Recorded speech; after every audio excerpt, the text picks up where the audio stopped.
This is the world we live in. If we weren't surrounded by it every day, if we didn't take it for granted, we'd be dumbstruck by its very intricacy and brilliance.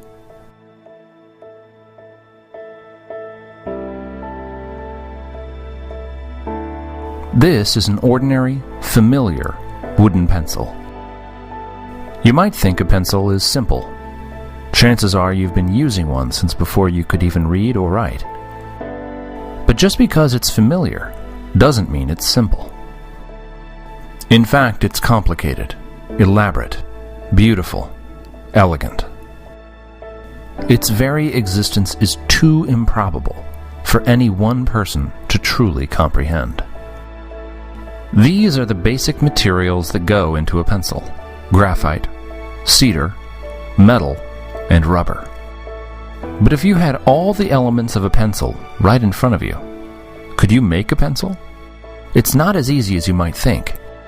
In fact, no single person on the face of the earth could do it without the help of countless others. And this is the key to understanding the world.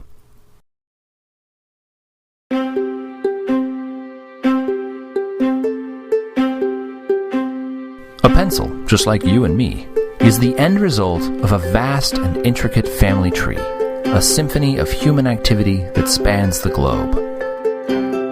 Through their work and knowledge, a vast number of people have had a hand in making this simple pencil.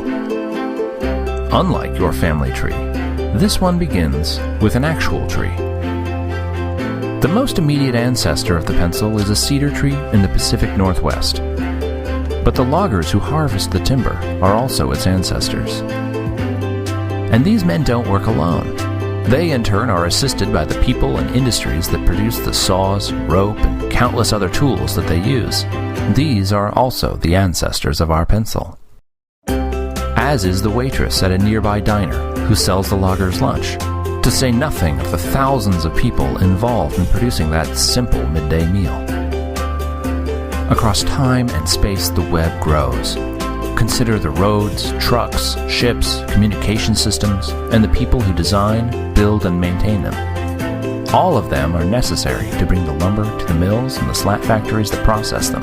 All of them are also the ancestors of the pencil. And even with the work of all these people, so far all we have is a stained wooden slat, a naked half of a wooden body of a pencil. But its family tree is larger and more extensive.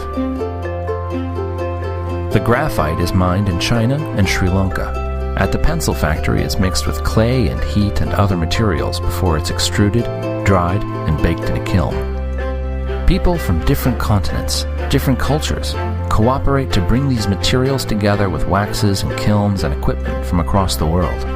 These too are the ancestors of the pencil. And the same is true of the eraser. With ingredients from around the world, it's the end result of a similarly complex and exotic branch of the family tree. As is the ferrule, the metal band made from material that is mined, refined, and shipped from all over the world.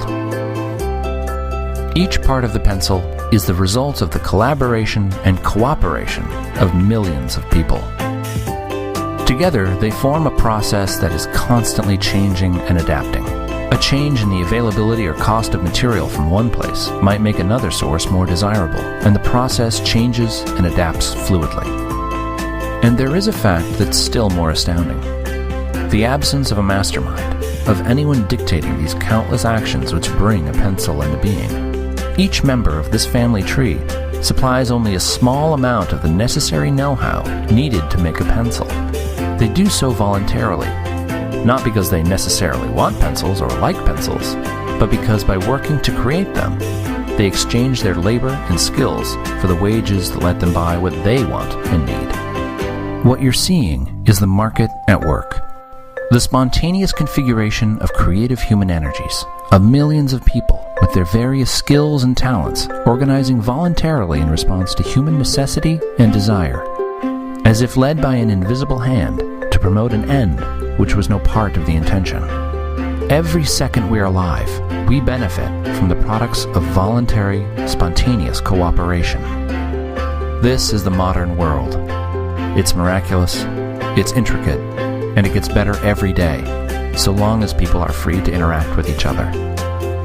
If we can leave the creative energies of humankind uninhibited, there's no limit to what we can accomplish.